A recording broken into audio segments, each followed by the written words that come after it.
যুদ্ধের আজ সপ্তম দিন, পুরো মধ্যপ্রাচ্য এখন উত্তপ্ত। তেল আবিবে ক্ষেপণাস্ত্র নিক্ষেপ করে আজকের দিনের শুরুটা করেছে ইরান। এরপর মার্কিন রণতরীতে ফের সফল অভিযান চালায় ইরানের সেনাবাহিনীর শক্তিশালী ইউনিট। আর ইসরায়েলের নৌঘাঁটি ও স্থলবাহিনীর উপরে তীব্র হামলা চালিয়েছে ইরানের প্রক্সি যোদ্ধারা। আর এদিকে ইসরায়েলের বিধ্বংসী হামলা, অন্যদিকে আমেরিকার কড়া নজরদারি। কিন্তু এই উত্তাল পরিস্থিতির মাঝে একটি নাম এখন পেন্টাগন থেকে তেল আবিব সবখানে আতঙ্কের কারণ হয়ে দাঁড়িয়েছে। তিনি আর কেউ নন, আয়াতুল্লাহ আলী খামেনির রহস্যময় ছেলে মোস্তাফা খামেনি, যাকে বলা হয় শ্যাডো কমান্ডার বা ছায়ার রাজা। কিন্তু কেন একজন আলেম বা ধর্মীয় নেতাকে নিয়ে বিশ্বের সবচেয়ে শক্তিশালী গোয়েন্দা সংস্থাগুলো এত তটস্থ না বললে হয় এত ভয় পাচ্ছে তাকে? কেন নেতানিয়াহু সরাসরি হুমকি দিচ্ছেন যে পরবর্তী নেতা যেই হোক সেই হবে ইসরায়েলের বৈধ লক্ষ্যবস্তু? আসসালামু আলাইকুম বন্ধুরা, খবর সংযোগের জিওপলিটিক্যাল নিউজের আজকের ভিডিওতে আমরা খুঁজে বের করব মোস্তাফা খামেনির সেই অজানা শক্তি এবং কেন তিনি হতে যাচ্ছেন আমেরিকার জন্য সবচেয়ে, আমি আবার বলছি, সবচেয়ে বড় ভূ রাজনৈতিক দুঃস্বপ্ন। সঙ্গে ইসরায়েল তো রয়েছে। ভিডিওটি শেষ পর্যন্ত দেখুন, কারণ ইরানের ক্ষমতার অন্দরের খবর আপনাকে চমকে দেবে।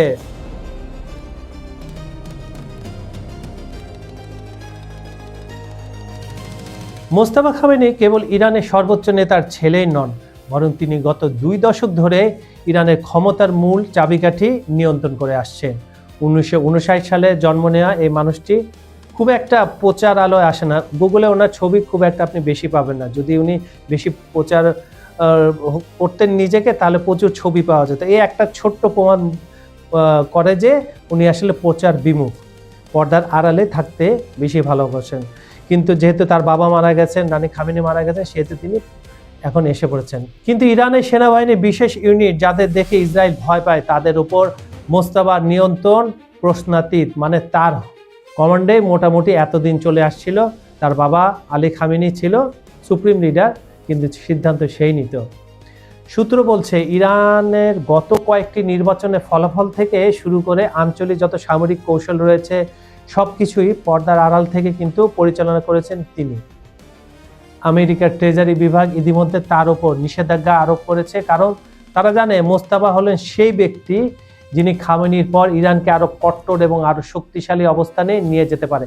কট্টর কথাটা পশ্চিমা মিডিয়ার প্রোপাগান্ডা।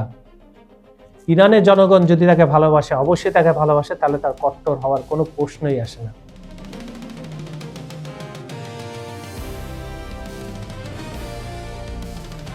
এখন প্রশ্ন হলো, ভয়টা কোথায়? নাম্বার 1, সেনাবাহিনীর সাথে গভীর সম্পর্ক। মোস্তাফা খামেনি ইরানের সামরিক ও গোয়েন্দা বাহিনীর একেবারে কাছের লোক, ঘনিষ্ঠ লোক। তাদের সাথে উঠবস করা তার সবসময়। আর আমেরিকা ভয় পাচ্ছে যে মোস্তাফা ক্ষমতা নিলে ইরান তাদের প্রক্সি নেটওয়ার্ক, বিশেষ করে লেবাননে, সিরিয়ায়, ইরাকে, জর্ডানের যে গ্রুপগুলো আছে, আরও আধুনিক ও বিধ্বংসী অস্ত্রে সজ্জিত হয়ে যাবে বলে আমেরিকা আর ইসরায়েলের ভয়। পশ্চিমা বিশ্লেষকদের মতে মোস্তাফা খামেনি তার বাবার চেয়েও বেশি শক্ত, যাকে তারা কট্টরপন্থী বলে। কট্টরপন্থী কথাটা আসলে বলা উচিত না। শক্ত, ন্যায়ের প্রতি অবিচল। তিনি ইসরায়েলের অস্তিত্ব স্বীকার করেন না এবং আমেরিকার সাথে কোনো রকম দুর্বল চুক্তিতে যাওয়ার কোনো সময় পক্ষপাতী তিনি ছিলেন না। তৃতীয়ত, পরমাণু কর্মসূচি। This is the point. এই পয়েন্টটাকে আমেরিকা, ইসরায়েল ভয় পাচ্ছে। ইসরায়েলের সবচেয়ে বড় ভয় হলো মোস্তাফার নেতৃত্বে ইরান হয়তো পরমাণু অস্ত্র তৈরির চূড়ান্ত ঘোষণা দিয়ে দেবে। বন্ধুরা, আমি আপনাদের একটা কথা বলি, সেটা শুনে।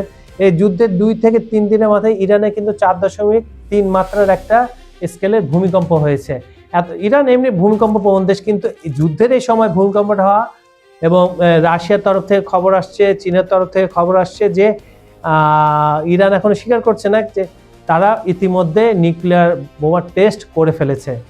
তাহলে মোস্তাফা তার বাবার মৃত্যুর পর প্রথম এই উপহারটা এই 2 দেশকে দিল।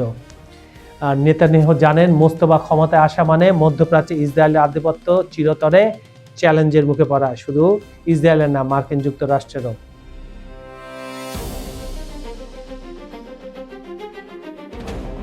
সাম্প্রতিক বিভিন্ন আন্তর্জাতিক গণমাধ্যমের খবর অনুযায়ী কি খবর হচ্ছে সেখানে একটু দেখে আসি। ইরানের অ্যাসেম্বলি অফ এক্সপার্টস অত্যন্ত গোপনীয়তার সাথে মোস্তাফাকে পরবর্তী সুপ্রিম লিডার হিসাবে নির্বাচিত করার কাজে এগিয়ে নিচ্ছে।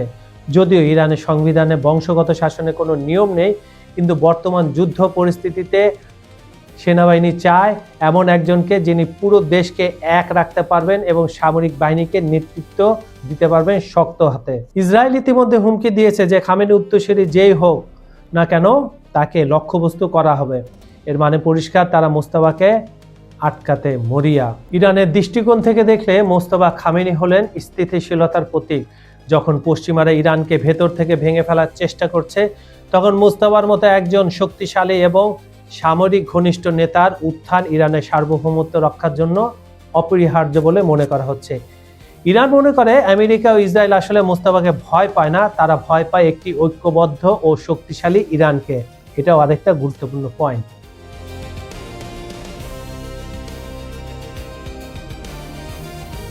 ইসরায়েলের বাণিজ্যিক প্রাঙ্গণ তেল আবিব লক্ষ্য করে বড় ধরনের সমন্বিত হামলা চালিয়েছে ইরানের সেনাবাহিনীর একটি শক্তিশালী অংশ। আর শুক্রবার ইরানের রাষ্ট্রীয় সংবাদ মাধ্যম ইন্না এই অভিযানের কথা নিশ্চিত করেছে।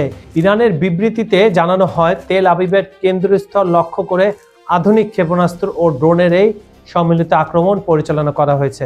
বর্তমানে ইরানের ছোড়া শক্তিশালী ক্ষেপণাস্ত্রগুলো লক্ষ্যবস্তুর দিকে ধেয়ে যাচ্ছে, যা ওই অঞ্চলে ব্যাপক চাঞ্চল্যের সৃষ্টি করেছে। শুধু ধেয়ে যায়নি, পরবর্তীতে আয়রন ডোন নামে যে কাগজে বাঘ রয়েছে ওদের আরেকটা, যেটা আকাশ প্রতিরক্ষা বলে, সেটাকে পাখি দিয়ে একদম পিন পয়েন্টে লক্ষ্যবস্তুতে আঘাত হানছে বলে স্থানীয়রা জানিয়েছে। এবং এই ধরনের ভিডিও সোশ্যাল মিডিয়ায় আপনি দেখতে পাবেন। পশ্চিমা কোনো মিডিয়া এগুলো দেখাবে না, কিন্তু যত ধরনের সোশ্যাল মিডিয়া আছে, এক্স অ্যাকাউন্ট বলেন, ফেসবুক বলেন, ইনস্টাগ্রাম বলেন, টিকটক আছেন, সব জায়গায় আপনারা এই ভিডিওগুলো পাবেন।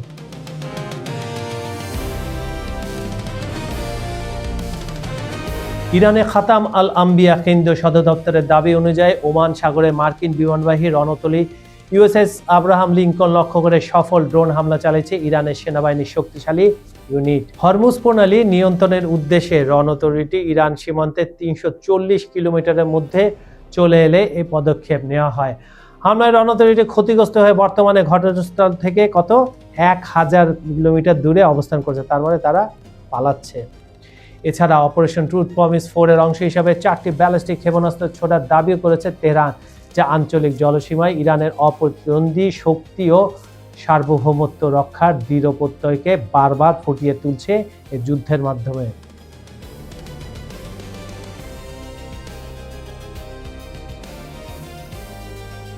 ইরানের লেবাননের প্রক্সি বন্ধুরা আজ ভোরে ইসরায়েলি বাহিনীর ওপর ব্যাপক হামলা চালিয়েছে। এর দায় স্বীকার করেছে সংগঠনটি।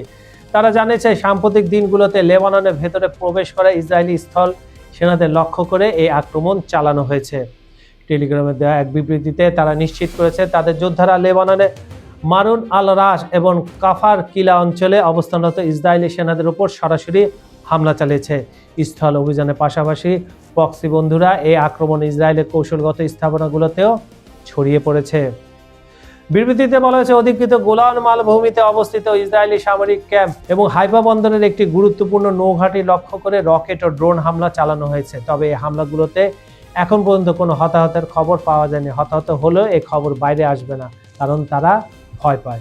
এর আগে লেবাননের সীমান্তে বিতর্কিত এলাকায় বসবাসরত ইসরায়েলি বসতি স্থাপনকারীদের এলাকা ছেড়ে চলে যাওয়ার জন্য একটি সতর্কতা জারি করেছিল ইরানের এই প্রক্সি যোদ্ধারা। বিশ্লেষকরা মনে করছেন হাইফা বন্দরের মতো গুরুত্বপূর্ণ বাণিজ্যিক ও সামরিক স্থাপনায় হামলার মাধ্যমে ইরানের প্রক্সি গ্রুপটা সংঘাতের মাত্রা আরও বাড়িয়ে দেওয়ার ইঙ্গিত দিচ্ছে। যে কথাটা ইরান আগেই বলেছিল যে আমার উপরে হামলা হবে, আমার যত প্রক্সি বন্ধুরা আছে পুরো মধ্যপ্রাচ্য অস্থির করে তুলবে মার্কিন যুক্তরাষ্ট্র এবং ইসরায়েলি স্থাপনাগুলোতে। মোস্তফা খামেনি কি পারবেন তার বাবার উত্তরাধিকার বহন করতে, নাকি আমেরিকা ও ইসরায়েলের ষড়যন্ত্রে মধ্যপ্রাচ্যের মানচিত্র বদলে যাবে? আপনার কি মনে হয় মোস্তফা খামেনি কি ইরানের জন্য সঠিক রক্ষাকর্তা? কমেন্ট করে আমাদের জানান। ভিডিওটি ভালো লাগলে লাইক দিন এবং এই ধরনের ভূ রাজনৈতিক বিশ্লেষণ আরও পেতে আমাদের চ্যানেলটি সাবস্ক্রাইব করে বেল আইকনটি চেপে রাখুন। বিজ্ঞাপন ও প্রমোশনের জন্য ডেসক্রিপশনে দেওয়া নাম্বারে যোগাযোগ করতে পারেন।